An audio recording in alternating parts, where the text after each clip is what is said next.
How novel of you, by Lorna Vu. For my classmates. Thanks for letting me rant. I started writing this book after reading Jennifer Egan's A Visit from the Goon Squad. After a few chapters, I had to look up the reviews to see if anyone felt the same way I did, and if it was me that was reading it wrong somehow. So on Amazon's customer reviews, there was a split between people who loved it and people who absolutely despised it. The chapters and stories leading to nowhere kept me up at night. I was up till dawn, just pondering about what was going on in the story, and I needed to read on, but still nothing was happening, and I was wondering if it was me. And just knowing it won a Pulitzer Prize infuriated me somehow, and I had to dig in deeper to see who this author was and who were the people that voted for her to win this prize. So I wanted to examine why I was so irritated by this particular book and what it was that made me dislike it so. Introduction. There are 6 chapters. It's also available as a cyberbook and audiobook, and there's a video on YouTube that you can check out. Chapter 1. What is an author? What does it matter to the speaking? If the author's name is bigger than the book's, will the story's meaning change for the reader? An example of this is when I was looking at Jennifer Egan's background and seeing what else she has written and what her experience was in writing these non-fiction, fiction, time, and music stories.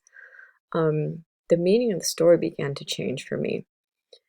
And especially with the punk rock scene, that's when it all started for me, where I felt like it wasn't very authentic as to what the author was writing about.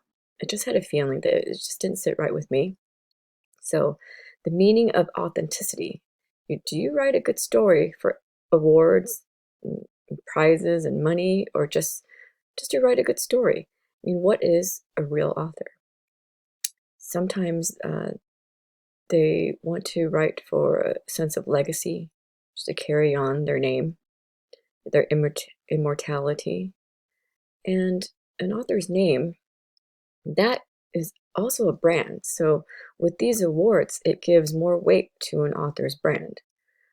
And going back to what is an author, I think that the author and the way we perceive the author changes as we know more about the author or the more we read the story. And I feel that I shouldn't have dug too deep into who the author was before I finished the book.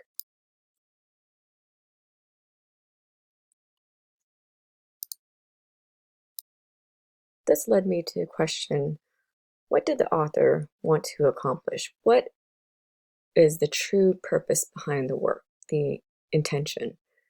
So Ruth Ozeki seemed to have purposeful intent.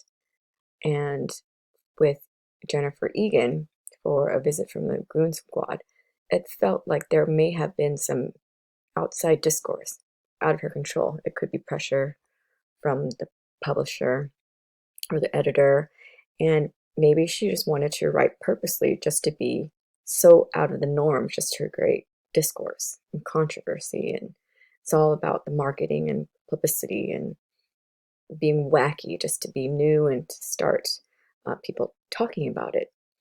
But the thing about this is the influences of these type of things, it creates new meaning.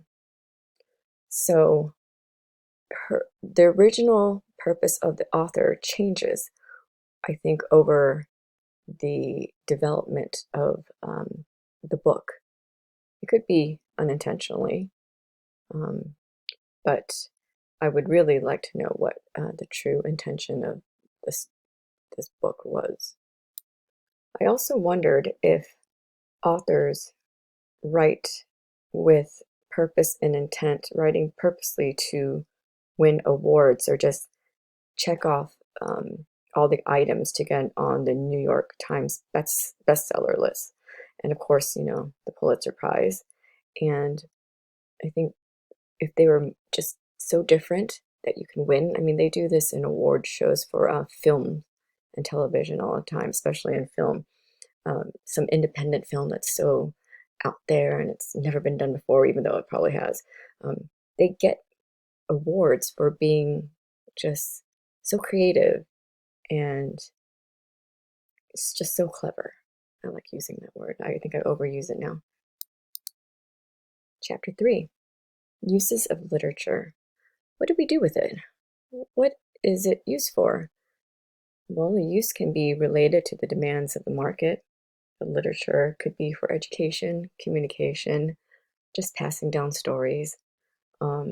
Sometimes these uses of literature is to just make money. It's money over meaning. It's money over telling a good story,